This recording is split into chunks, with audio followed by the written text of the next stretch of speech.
नमस्कार, हरिओम क्लासेस में आपका स्वागत है। तो आज हम एक कॉमन बीमारी जो बहुत ज़्यादा कॉमन हो चुकी है सभी लोगों के बीच में, हर किसी के साथ, जिसका नाम है आर्थराइटिस, मतलब आपके जॉइंट से रिलेटेड प्रॉब्लम। ये प्रॉब्लम उन्हें होती है जिनका एक्सेस वेट है, जिनका एक सर्टेन एज के बाद चलने में दिक्कत आती है, आपके जॉइंट को मोशन करने में या रोटेट करने में दिक्कत आती है, उठने और बैठने में आपको दिक्कत आती है।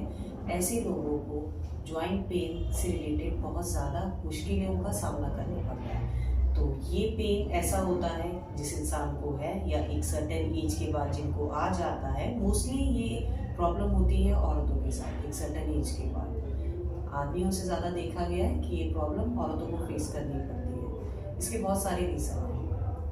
आप अपने टाइम में आप बहुत रेगुलर थे, आपने सारे काम किए हैं, एक टाइम के बाद हड्डियां आपकी घिस जाती हैं, जॉइंट्स आपके घिस जाते हैं, वो डिसलोकेट हो जाते हैं, पहली प्रॉब्लम।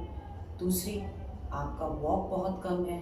तीसरा, आपका वेट बहुत ज़्यादा है। तो ये बहुत सारे प्रॉब्लम इश्यूज हैं जो आप सबको रेगुलर वे में आपको दिखते होंगे या आपको समझ में आता होगा। ऐसे लोगों के लिए मैं कुछ आसन बताना चाहूँगी, और ये आसन जाहिर सी बात है आप नीचे ज़मीन में बैठकर तो नहीं कर पाएंगे, तो इसके लिए आपको चेयर या किसी कुर्सी का ही सहारा लेना पड़ेगा। आप अपने बेड के कॉर्नर में बैठ सकते हैं या आप किसी स्टूल में बैठ सकते हैं, बट ध्यान रखिएगा पीछे आपको कुछ सपोर्ट मिले ताकि आपका गिरने का डर ना रहे। तो पहली चीज जो हम चेयर पोज आज 2 दिन में आपको बताऊंगी, इस बीमारी से, जॉइंट पेन से, चाहे वो हाथों का हो या पैरों का हो, आप एक बार देख लीजिए, आपके लिए फायदेमंद होगा। तो आइए शुरू करते हैं। इसके जो सिम्टम्स होते हैं, या तो वो आपके घुटने स्वेल हो जाते हैं, घुटनों में आपकी रेडनेस आ जाती है, घुटने आपके स्टिफ हो जाते हैं, मतलब कड़क हो जाते हैं, आपको हल्के से भी रोटेट करने में, चलने में आपको दिक्कत आती है, या फिर घुटनों से आवाज आनी शुरू हो जाती है। तो ये कुछ सिम्टम्स हैं जिससे आपको पता चलेगा कि आपको जॉइंट में इश्यू होने शुरू हो गए हैं। तो इससे रिलेटेड मैं आपको कुछ एक्सरसाइज बताती हूँ, आप उन्हें करिएगा और डेफिनेटली आपको इससे फायदा होगा। तो आइए, जो पहला मैं आपको बता रही हूँ वो है, आपने इस तरह से चेयर में बैठ जाना है, आपका शरीर बिल्कुल सीधा रहेगा, हाथ इस तरह से थाइस में रखिए। तो सबसे पहले आपने क्या करना है, अपने दोनों हाथों को इस तरह से फिंगर लॉक करना है। ये जैसे मैंने किए, वापस से बता रही हूँ, फिंगर लॉक ऐसे ये करेंगे। पाँव को हल्का सा उठाएंगे। जिन्हें बहुत ज्यादा दर्द है, जिनका पाँव नहीं उठता है, वो जमीन से बहुत थोड़ा सा ही उठाएंगे। जरूरी नहीं है कि आपने पूरा उठाना है। जिनको उठाने में या कोई दिक्कत नहीं है वो नॉर्मली उठा सकते हैं ऊपर तक। ये फिंगर लॉक, ये मैंने अपने हाथों को पाँव के नीचे लिया और इस तरह से मैंने फिंगर लॉक किया और ये मैंने सेंटर पे रखा। अब मैंने क्या करना है, 10 बार रोटेशन करनी है क्लॉकवाइज। जैसे घड़ी घूमती है उस तरह से मैं 10 बार रोटेट करूंगी अपने पाँव को। ये 1 2 3 इस तरह से मुझे 10 बार इसे रोटेट करना है, नीचे से ऊपर और फिर नीचे। ये 10 बार करेंगे। जब ये 10 बार हो जाए और अगर आपको लगे कि दर्द आ रहा है तो थोड़ी देर रुक जाएंगे, डीप ब्रीद इन करेंगे, वापस से डीप ब्रीद आउट करेंगे। ये 2 से 3 बार करेंगे और फिर इसका एंटी क्लॉक हम स्टार्ट करेंगे। एंटी क्लॉक कैसे होता है, उल्टा, ऊपर से नीचे। पहले हम क्या कर रहे थे, नीचे से ऊपर, अब ऊपर से नीचे करेंगे। ये भी हम करेंगे 10 बार। एक पांव का आपने 10 बार क्लॉक किया, एक उसी पांव का आपने 10 बार एंटी क्लॉक किया। थोड़ी देर रुकेंगे, लंबी गहरी सांस लेंगे और लंबी गहरी सांस छोड़ेंगे, वापस से दूसरे पांव को शुरू करेंगे।